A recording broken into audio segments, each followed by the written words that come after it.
All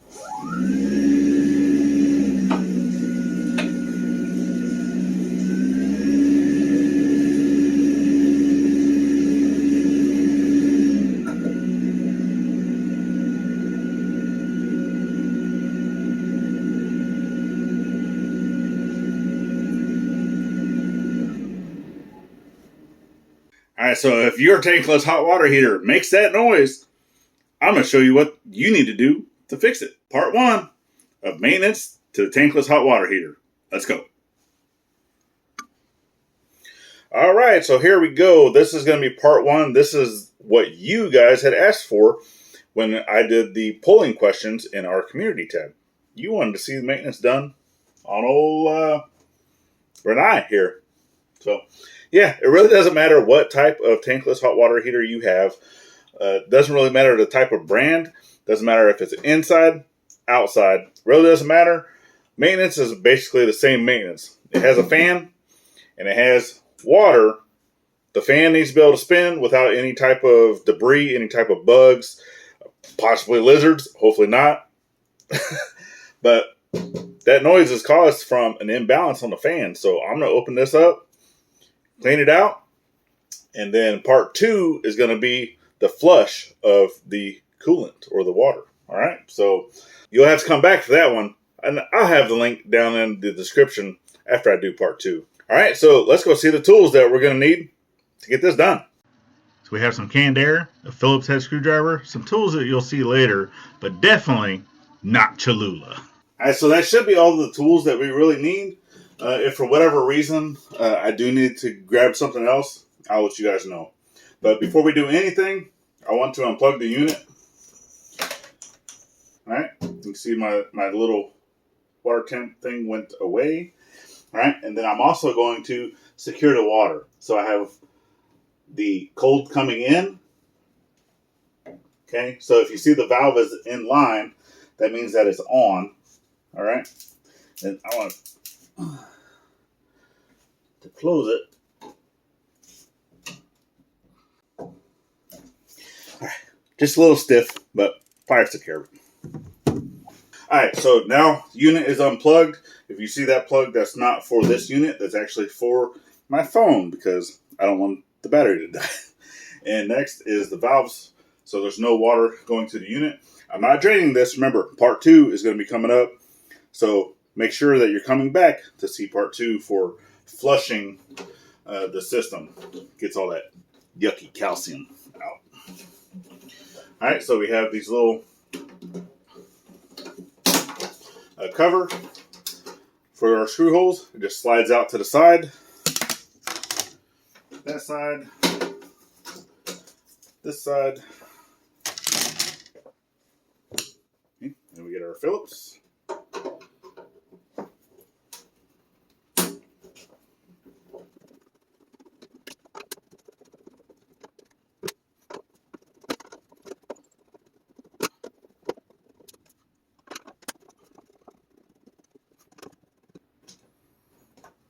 All right, and make sure you're holding on to your little plastic washer because that is what helps against galvanic corrosion between this metal and the metal in the screws. Okay, so quick disclaimer. I am not a plumber, and if you're going to continue to watch this video and use my video to do the maintenance on your unit, then please do so at your caution, not at mine. All right? So take your time. Don't be in a rush. Don't hurt yourself. You got this. If you don't got this, call a plumber. All right, so I'm going to go ahead and take off my lid. It should have a gasket. Little type of gasket here that kind of holds it on a little bit. Mainly so it doesn't rattle. Not necessarily for keeping out critters. All right, so if you look inside your unit, you might even have a set of papers that basically shows parts, part numbers, different things where you can reach out to the company if you need to redo that, along with a wiring diagram to show you where everything goes. All right, if you come up in here too, all right, you're going to see that it's going to have different letters, okay, OR, orange, Y, yellow, okay, it's going to show in what that is. So black, it's going to show the different wires that are in there by their color. So I don't know if you can kind of see in there. All right, and then red, all right, RD, red. So it's basically telling you what you need to do, okay? And then obviously over here, this is your 120 volt connection. Warning, do not touch. No reason for you to be over here. So what we are after is this guy right here, all right? So to get to that, I'm gonna have to remove our push button covers here, and then we'll go from there.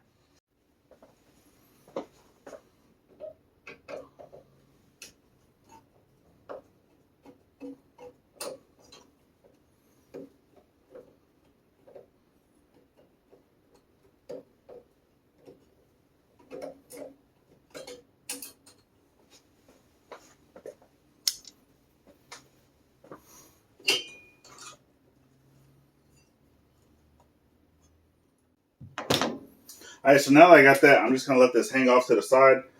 I have this little wire holder, basically just a wire that's been wrapped around. It goes and connects basically to the back. Okay, all that's doing is holding all these wires up. So I just want to disconnect that, kind of give me some room to get up in here. All right, so after referencing my drawing, yeah, because I wanted to make sure before I start taking anything out. So this, the whole base part of this fan actually can stay in there. There's really no reason to take it out. But if you look, I have a screw right here, a screw right here at the bottom, and then one up here, right there, that also holds a ground, or holds this wire that was holding it. Basically, it holds all these wires up and out of the way. Okay, I can take those 3 screws out, and this whole thing will come out. And then all I have to do is disconnect the wire. So I have my wire right here for the fan. All right, and then I'll be able to take that out, clean that squirrel cage out here. But then if there's any debris or anything sitting at the bottom of that, I'm just going to grab the vacuum. All right, so let's go ahead and get that pulled out. Oh, and I'm probably going to have to take these out up here to be able to get that to slide out. Probably only these 2. But like I said, blue, red. You really can't go wrong with plugging them back in as long as you're able to see red and blue. So disconnect my fan. All right, so I got my connection undone. It does have just a little locking piece on that. So I don't know if you can see that right there. So that little piece will lock. So you do need to make sure that you're releasing that. So I just went ahead and went and got just a small little flathead screwdriver to help with releasing that. Okay, now these wires that I did pull my blue and my red down, got it out of the way. So now I'm going to release those screws and then see if I can't pull this fan out.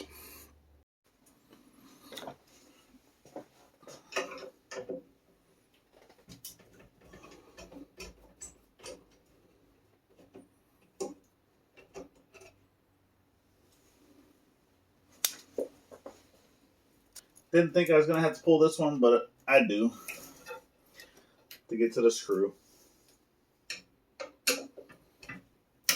Like I said, this one does have that little wire holder, so hold on to it and it will help you get that screw out without dropping it. Oh, we do have one more screw, so there is a 4th screw down here at the bottom. I didn't see. And that is just, it's slotted. Now we can pull this little guy out of here.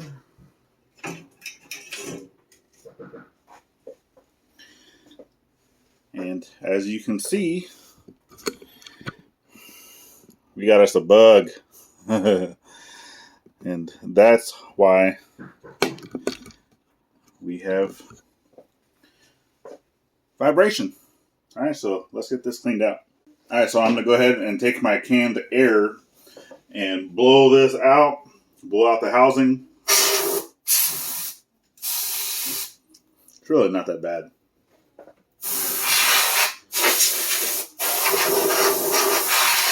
I think all of our vibration was from a bug. So let's get it put back together. All right, so I thought the camera was rolling, but I went ahead and got the fan back in. Just put the screws back in the same way you took them out. Try not to over tighten them when you're putting them back in. Just do one at a time. Get them just started. That way you make sure that all the screws do start, and then you can go back and retighten them. And then start getting your wires put back in. And then if you look on these two, it has the red dot. Red dot is facing you. All right, so just make sure that you're putting everything back in the way that you took it out.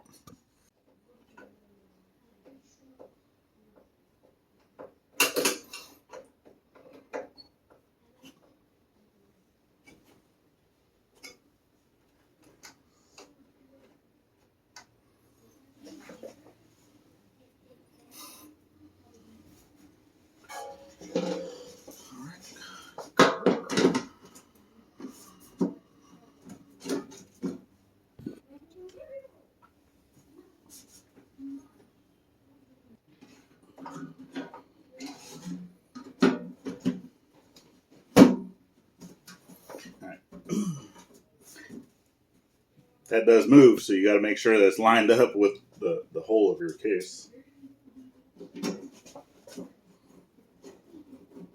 So now I'm going to go ahead and get the hot water valve turned back on. Cold water valve turned back on. And then we'll plug the unit back in.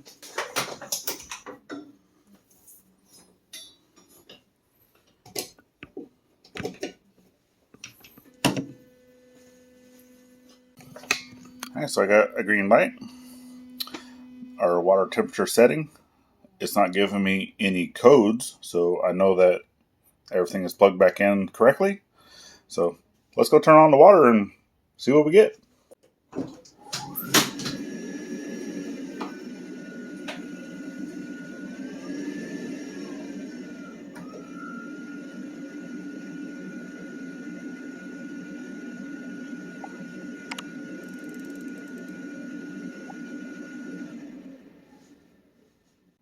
All right, so there you go, folks. That is how you can go in, double check your fan, how to remove the fan, clean your fan out, make sure there's no bugs, no creatures that are in there. So it definitely took away the vibration. That's awesome. That's cool.